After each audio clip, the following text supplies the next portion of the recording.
Welcome to Beyond the Next Chapter. As always, I'm your host, Whitney Clark. And one of the really big reasons why I wanted to start this podcast so we could highlight some real important issues in our community, and that is literacy rates among children. So how can we improve them? How can we get kids interested in reading? And why should we really all care? So joining me today is Terri Clark. She's the Arizona Literacy Director with Read On Arizona. She's been in this role since 2012, leading our state's early literacy initiative. And also we have Jennifer Deibel. She teaches English language arts and public speaking in the Deer Valley Unified School District.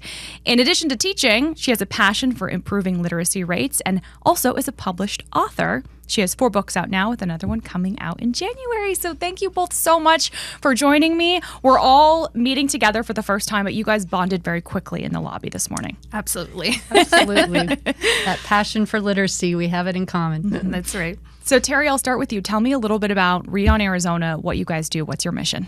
Sure. Well, Read On Arizona, as you said, is the state's early literacy initiative focused on improving outcomes for children birth through the end of 3rd grade. Because as I like to say, it takes 8 years to build a reader. So it starts in the early years. And by 3rd grade, if they're on track for reading, then they're really on track for academic success through the rest of their school career. So Read On Arizona works with a number of partners across the state to ensure that that's happening in communities all over. And Jennifer, you're a teacher who's really passionate about this. Tell me a little bit about the programs you've implemented and what you've done to get kids interested in reading. As a middle school ELA teacher, I face a lot of different things. I love middle schoolers. They are so gloriously awkward. They are so much fun. But I'm also noticing kind of some gaps, and especially following the pandemic, reading stamina and literacy is a huge problem. In fact, just a couple of years ago, almost half of the 4th graders at our school qualified for reading intervention. And excuse me, and that's like the first, or technically we'll call it tier 2, the second tier, but then there's also a tier 3, which is like phonics and decoding. And between 4th and 8th grade, we had about 30 students who qualified for that 3rd tier phonics and decoding intervention. So we had 7th and 8th graders who still didn't know how to break down words. And it really broke my heart, because even in our digital age with the short form video ruling the world, we still need to be able to read and think critically about what we're reading, whether it's something we're voting on or the nutrition panel on the back of a macaroni box or whatever. We need to be able to do that. And so our district had just onboarded a program called Elevate, which is phonics and decoding for grades 4 through 12, which is wonderful because there's so much there for the younger kids from K-3. We have stellar reading specialists that do incredible work there. But after that, we don't really have anything. And so I worked really hard about 2 years ago to compile the data at our school for our older students and showed the need, and we onboarded that program at our campus in January of that year, and we're starting to see results from that, and we're getting fewer of those kids that we caught in that 4th and 5th grade class. Now that number is dwindling, and so we're hoping that we can kind of work ourselves out of a job in that way. Mm-hmm. I read a statistic, this is a report that came out a couple months ago, that 41% of 3rd graders in Arizona are reading at their grade level. That was from the Arizona Education Progress Meter. Is that a statistic that still holds up? I mean, what is sort of the state, I guess, of literacy rates and where children are right now? No, so unfortunately, that is an accurate statistic. That is at 3rd grade, only 41% are reading proficiently by the end of that grade. And, we have to remember we had a pandemic, so we were on a trajectory of making progress, but we've been at this for 10 years, and we were in a literacy crisis where and we have done so much in the state to improve things, but still there's a lot more work we have to do. So I like to also use the national state-to-state comparison, where 10 years ago we were 45th out of 50 states in 4th grade reading for the National Assessment of Educational Progress. And today we are 28th, so we've made a nice leap, but we're right at the edge of the national average. So I like to say we can't give up on these kids, and we had a pandemic that basically pulled the rug out from all of these kids for not just 1 year, but multiple years. And we have to help them catch up as quickly as possible. So we're talking about what we really try to encourage schools to do is adopt those new things that are going to help accelerate that trajectory for that child's reading at whatever grade they're at. Don't just worry about the early grades, worry about all grades. And I think the other thing that's really important to remember, because it sometimes gets a little daunting when you say only 41%, but reading is something that our brains are not naturally able to do. We have to train our brain to learn to read. It doesn't come automatically to most kids. So it isn't as if everyone's failing these kids intentionally. It is just that there are more challenges, and sort of the gap has increased because of the pandemic.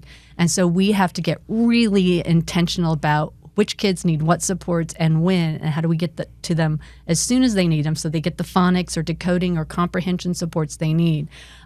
So I like to say, though, we're at 41%, and that's nowhere where we want to be. All kids, and the science actually says 95% or more of kids can learn to read. So that's really where we should be.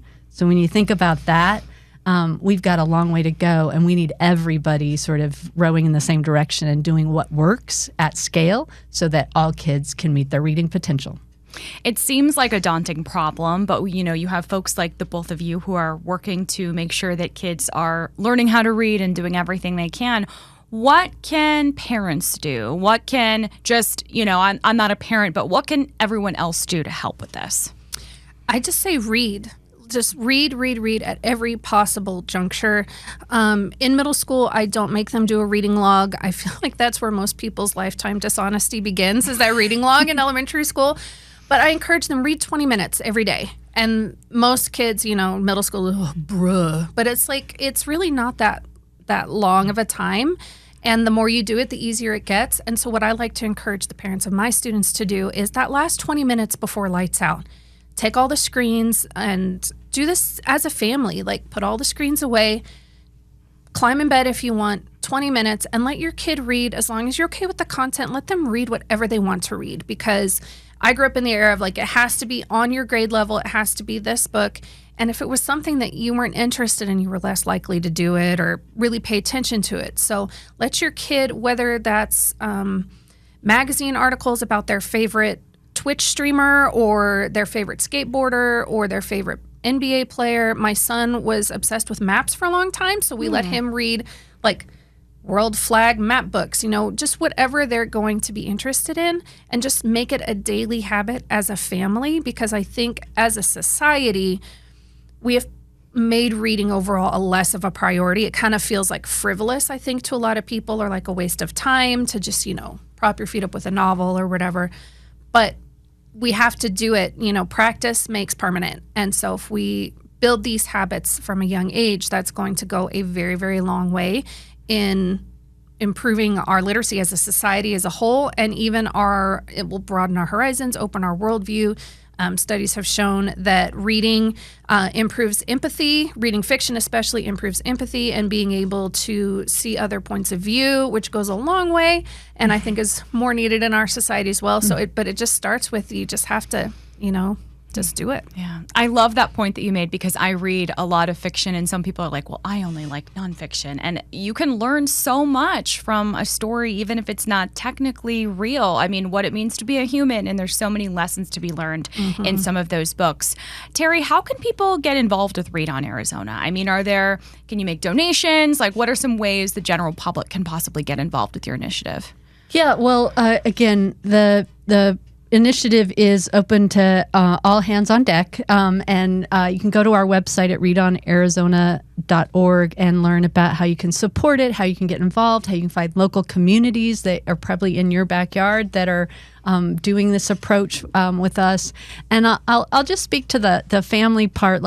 For Read on Arizona, we really think the family is the secret sauce to reading success, especially in the early years. And I say even before you start reading with your child, talking with your child. A lot of people think, jump to write the reading skills, but really oral language and vocabulary.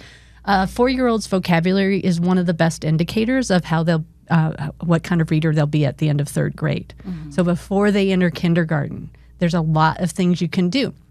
And then I totally echo my colleague here in saying, you're never too old to read with your child. Like my kids were in middle school and high school. We had books that they were authors they loved, and we would read it together. And I embarrassingly have to say, sometimes I had to hide the book because they wanted to finish it without me.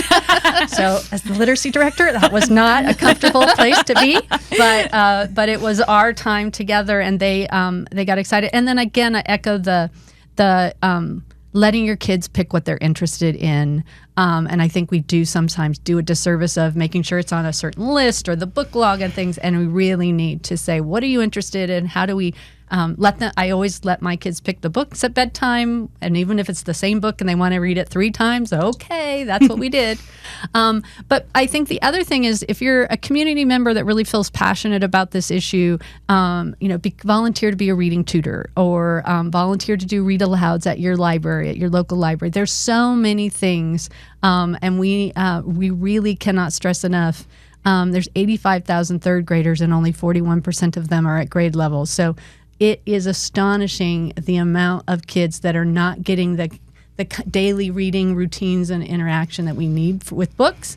And so the more community members we have involved doing that at after school programs, and like I said, at libraries and in their in whatever way they can, it's so helpful. And I think the other thing since the pandemic we've really tried to stress is high impact tutoring is going to help accelerate that trajectory for those kids that are falling behind. And so we need volunteers on that. Is it an issue of kids not having access to books? Because I know I've read that as a problem. Like, I don't know the statistic, but there are, kids that don't have any books at home, or maybe they have very few books. Is that an issue, or is it also just not being able to find the time, or not getting them interested, or just a kind of a combination of all those things? I think it's a combination. With my students in particular, I think it's more of a will issue and a skill issue than an accessibility issue. But I do think that is a problem. And I think, like, I'll mention the public library to my students, and they're like, "We have a public library?" I'm like, "Yes," and there's so many resources available. Public libraries, Dolly Parton will send you a book, all kinds of things out there. But if the parents don't know to look for that, and the students aren't, and the kids aren't at a point where they can advocate for themselves, then I do think that accessibility can be an issue, along with time for the parents. So many parents are having to work multiple jobs right now, and they're just trying to put food on the table. And so thinking about how to go get a book is like the last thing on their mind. And so I think it is kind of a perfect storm right now of lots of different issues. I would add to that, yes, absolutely. It's a combination. A lot of our high need communities don't have, unfortunately, as many books as some of our more affluent communities. Some of our read-on communities are doing a fantastic job on book distribution and access to books.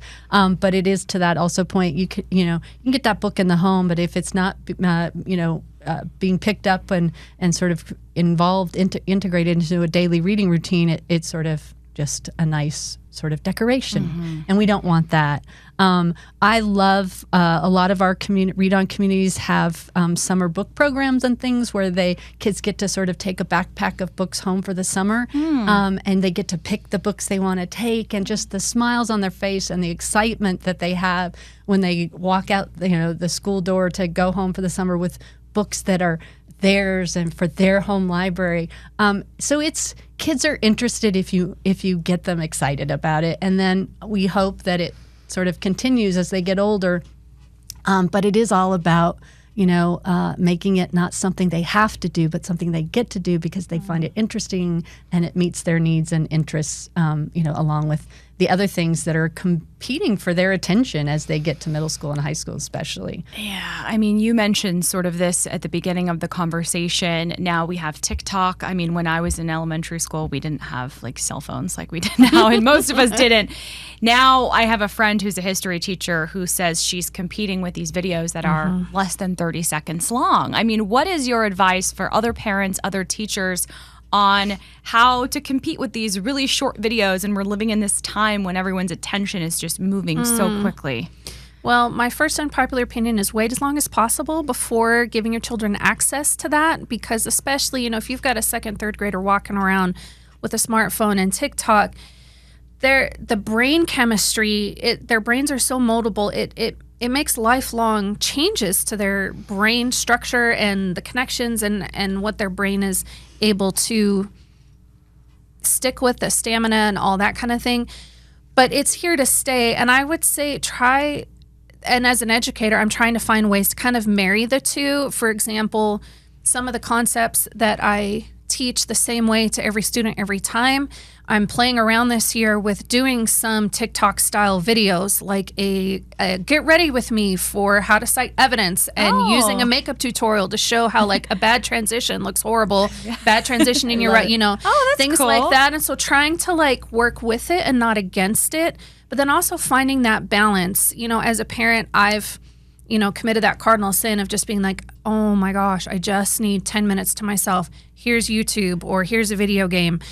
And those things have their place, but that shouldn't be what we're spending the majority of our time with, preaching to myself as much as anybody else.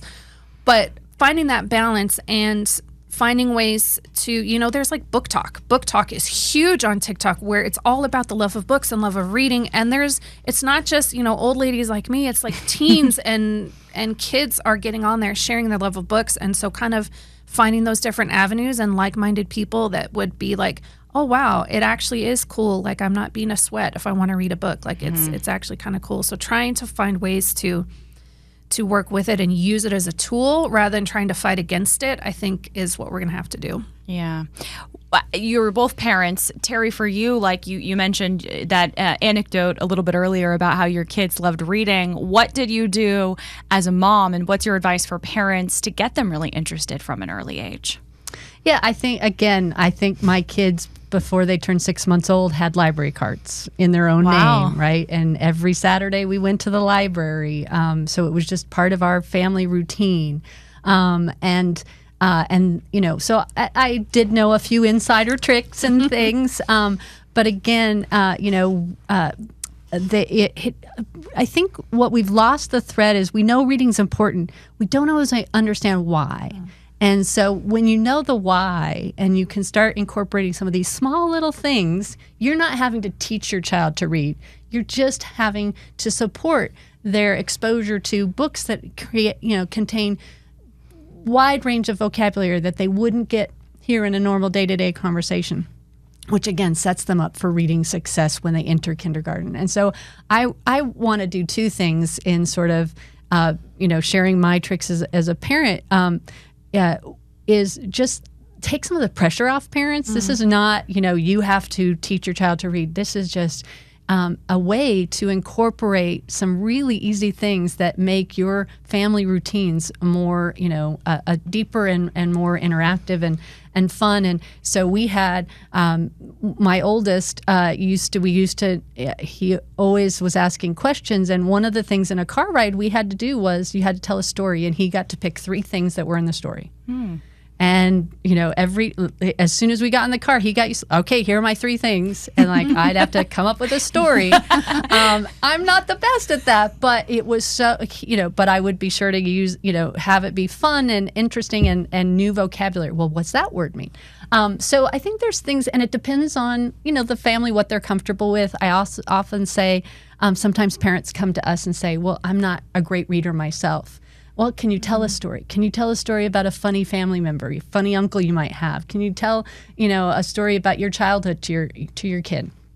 Those are important because you're going to use different words and different vocabulary. So I think there's lots of different ways we can excite kids and kind of use the grocery store, the great example of a place that you can point towards on the in the aisle or on their favorite cereal box or whatever. So there's so many ways that parents can do it. And to your point, not a lot. Some of them do take no time at all. But when you do them a number of times during the day, they add up. And they're so setting that child up for success. And what parent doesn't want to do that? Reading is a great pastime. It's a pastime that I love, but it's more than just a pastime. There are real benefits to knowing how to read, reading comprehension. How does reading help you as an adult in the workforce? Let's get into that a little bit. I mean, goodness, as an English teacher, I mean, it's huge. You know, I'm not only am I needing to understand the mechanics of the language to be able to express it to children, I also need to be able to read the emails from my supervisors and from my administration. I need to be able to communicate clearly and concisely with parents. I need to be able to understand what they're saying to me in an email. I need to be able to read and understand the text that I'm trying to walk my students through. Things like that. My husband works for a financial institution, and he's having to read things very closely, the fine print and like legalese, things like that. Like, we need to be able to take it in and process and think critically about it. Even as an adult, you know, watching the news or watching the things that come across my phone, reading the captions, I need to be able to understand it and analyze, okay, is this a legitimate piece of information? Is this, you know, are they trying to be sarcastic? Are they trying to be funny? It just kind of goes on 24/7 in your day without even thinking about it.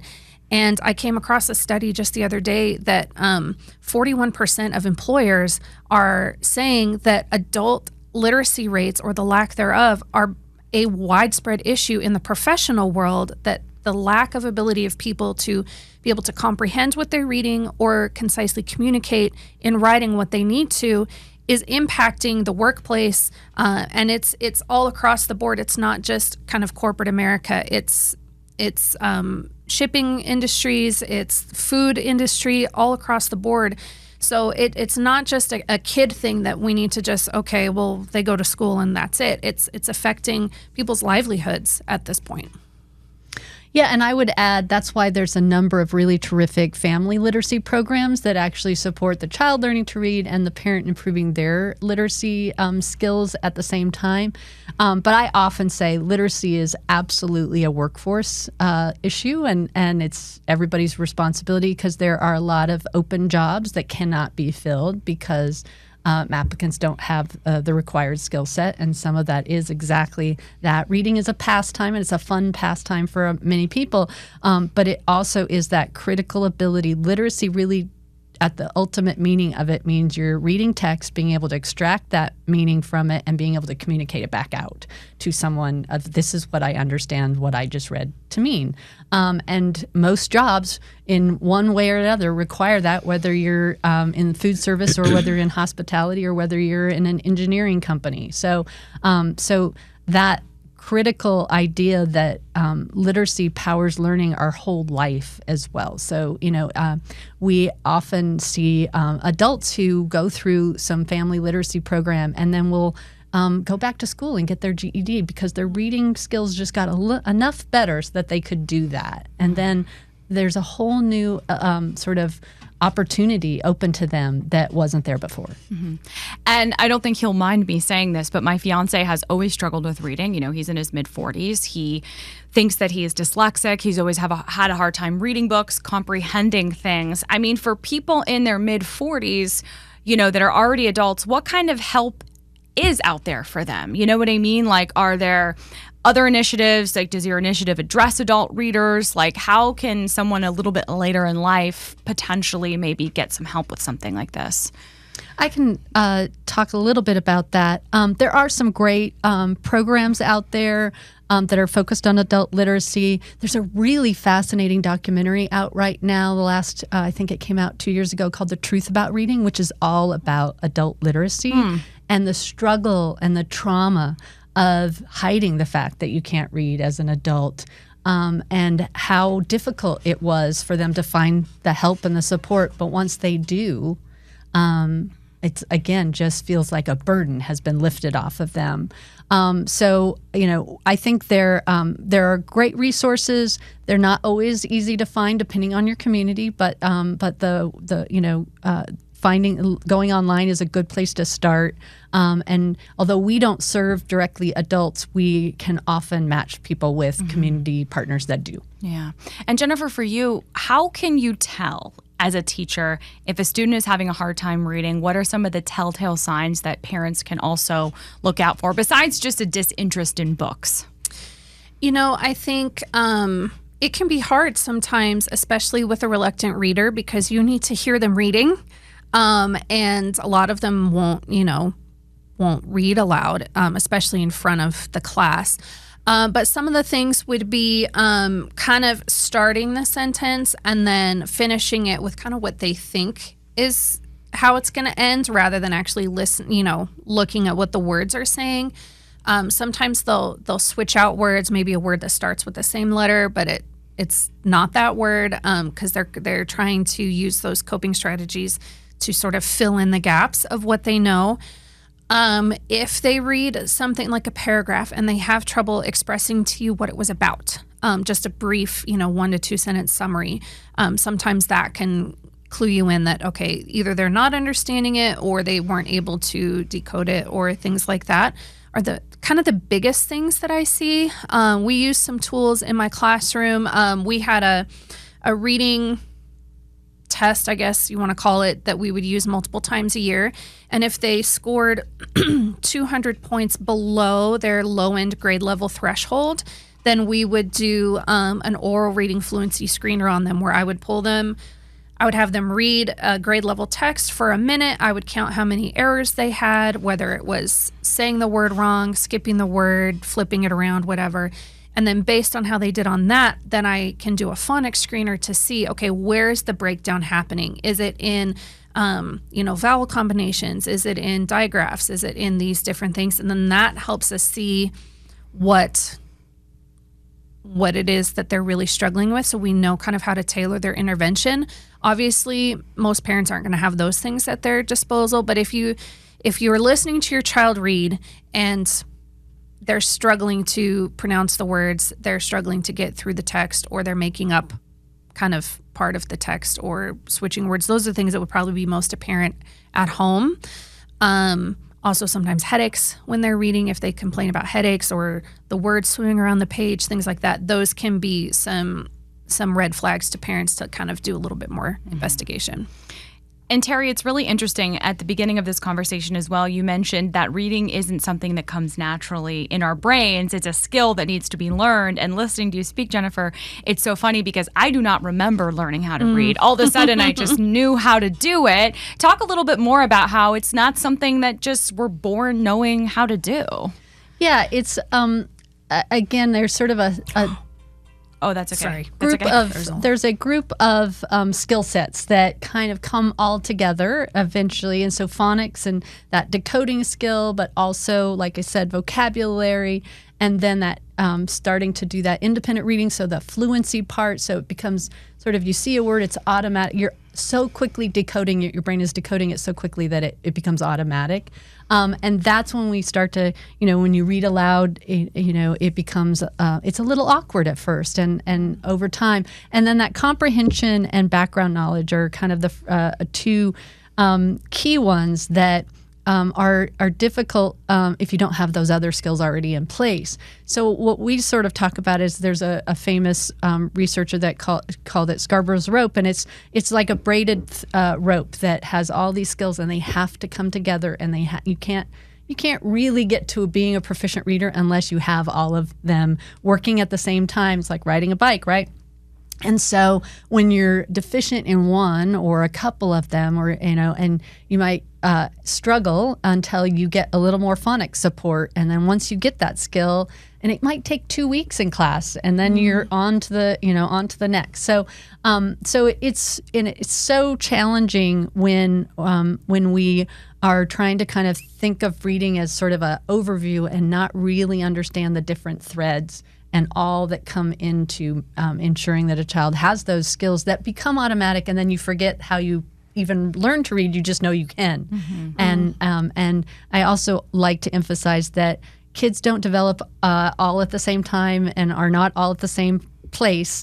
So it's a continuum, and you have some kids that it comes more easily to, and other kids that struggle for no reason other than they just need a little more help, and then others may have characteristics that are resemble dyslexia or some other learning difference and need additional supports before they're going to be able to become that proficient reader that they can still become.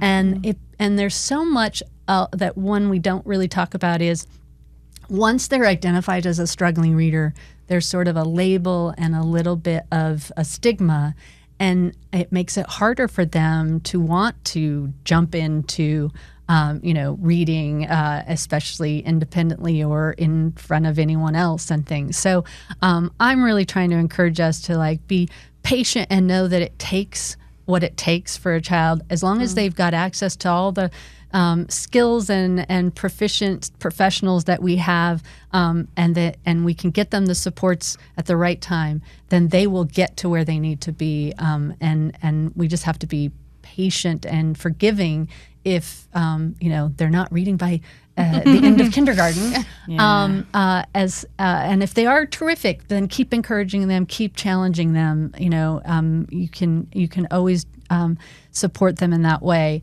And I think again, parents sort of are have that secret sauce of being able to parents can identify some things that kids might be a characteristic of dyslexia by as early as 3 or 4 years old. If they're having trouble with rhyming, if they can't quite sing the nursery rhyme the way that you and things, that's a little bit of an indicator. Or if a family member has been diagnosed as having dyslexia. So again, but we often don't ask the parents, what do you notice about your kid, and what might be some of the things that we need to, and so it really is a partnership at school and at home to get that child to where they need to be.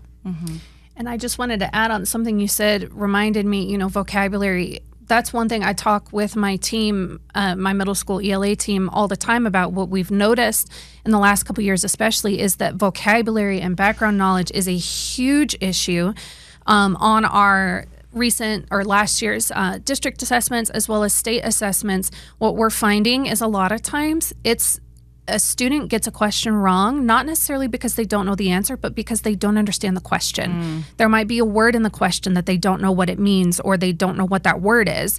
And in those situations, we as the educator, they'll be like, what is this word in the question? I can't tell them.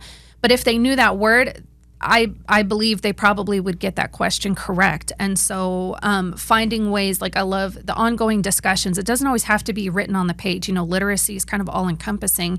And so we do this at home all the time. I said something the other day about living vicariously through someone, and my son was like, what does that mean? And we're like, you experience it through them. Since I can't, he's like, why didn't you just say that? Why'd you have to use this weird word? And I'm like, yeah, but now you know the word. And now he starts hearing it everywhere. And so if we can start building that vocabulary base, that's going to, I think, go a huge way, especially with the older struggling readers. I think that that's a foundational reason behind why maybe we aren't seeing as much progress as we would like. Even though we're giving them these skills on how to read, we need to kind of pack their suitcase with some of those other things like vocabulary, background knowledge. If your family's struggling financially, you've never been to a restaurant, but the text you're reading is about reading a menu, you might not understand some of those things. So those things I did want to highlight. That is kind of one of the other things that we're seeing with the older readers especially. It feels like a sort of daunting problem, but I do feel better after talking to you guys and that we're in good hands and you're both so passionate about this. Is there anything else you want to add that we haven't touched on just regarding this issue in general? Well, in the public school world, we've got these amazing programs in my district. DVUSD is one of the largest. It might be the second largest district in the state. Don't quote me on that. And we have these amazing programs, but we don't always have the staff to be able to implement them. We have on my campus, we have a full-time math intervention teacher. We have enough students in 7th and 8th grade alone to warrant a full-time reading intervention teacher, but the budget just isn't there. And so even if people listening don't have children, they can still make an impact in the world around them by supporting the things that support public schools. We've got a bond and override coming up in the fall for Deer Valley. if those don't pass, we're going to lose, I want to say something like $18 million in funding. And some of these reading specialist things are the things that are going to be cut. So supporting our public educators, private schools, charter schools, whatever, is going to go a long way as well, because that's what the majority of students in our state are doing. They're attending these schools. So we need to be able to have the resources to give them every opportunity that we can. I would echo that.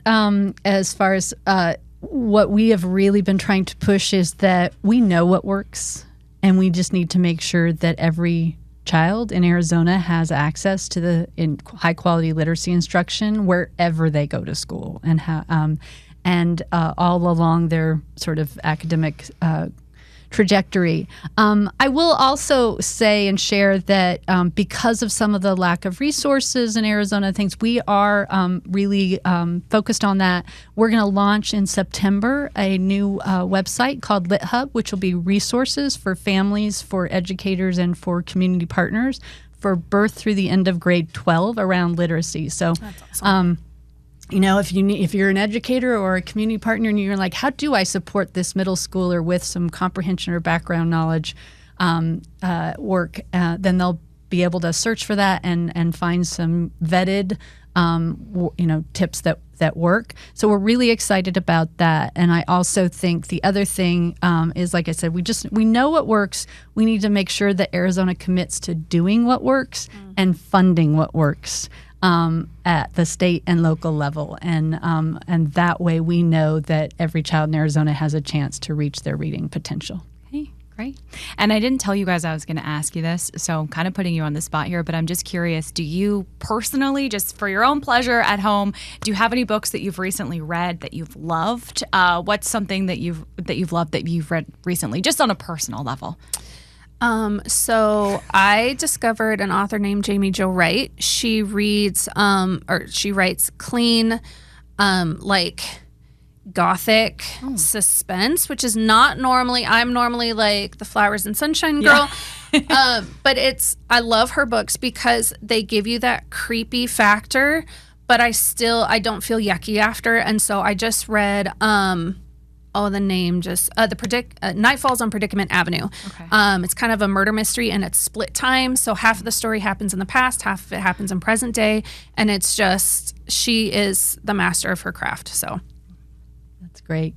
I am reading right now a book that is called The Bee Sting. Okay. And it's 1950s Irish American family sort of drama, and it all kind of goes back to everything that goes sort of awry for this family can all be traced back to this bee sting incident. And it's just fascinating how the author kind of changes narrators and just the writing style. That's sort of what had drawn me to the book, and now I'm deep into it and really enjoying it. I also sometimes read kids' books just to kind of know what is a good book to recommend at every age, and so there are some great ones out there right now. So just visit your local library or your bookstore and pick one off the shelf and sit down with your kid. Is all I can say. Is that's the fun. And where can people find the books that you have written yourself? Because as you mentioned, you're an author and you have another book coming out in January. That's right. So I write clean historical romance. They're all set in Ireland, actually. We lived there for about 6 years, and so I like to draw kind of that authenticity with the language and culture and things into that. But they're available wherever you enjoy buying books. I like to encourage people to support their local independent bookstores. The Poison Pen is one of my favorites here in the Valley, but they're available in paperback, ebook, audiobook, anywhere that you like to buy your books. Well, we'll have you back. And the library. Yes. We'll have you back again when your next book comes out. Wonderful. Thank you. So thank you both for doing this and all of your great work, and hopefully we are helping some families, and we'd love to talk to you again soon. Thank you for having us. Yeah.